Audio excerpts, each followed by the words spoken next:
Uy, grabe. Ang perfect body naman ni Miss Earth. Doon sa may Vietnam. Yun, Miss Earth and Vietnam. Ayan. Ang putina niya. Ang ganda ng katawan niya. Maganda pa siya. Brainy pa. Oh my goodness. Sana all na lang talaga tayo sa mga ganitong, may mga ganitong katawanis. Ayan. Panoorin natin kanyang performance kaya sa swimsuit tsaka sa kanyang gown. Grabe sa gown. Ah! Yan na. Oh.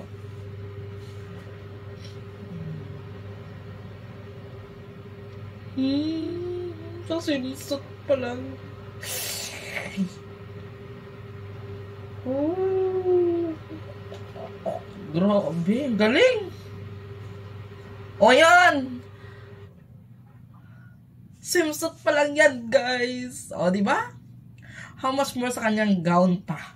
Ang ganda ng, medyo may pero may konting, sablay lang konti sa kanyang fashion show. Wow, parang feeling professional. Pero syempre, kahit hindi professional, makikita din naman natin yan lang may konting sablay lang. Konting sablay lang, pero pagdating sa kanyang, ay wala akong masasabi. And then sa kanyang gown, bongga, guys. Flat.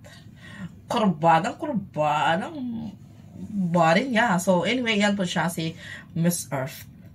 So, anyway, yan lang naman na napanood ko. At saka, yun lang na ibabalita ko. Wala lang ako ibang sasabihin. Kundi yun lang ay ang kanyang pagpupuri para sa kanya. And good luck to you, my dear. Yun lang for today's video.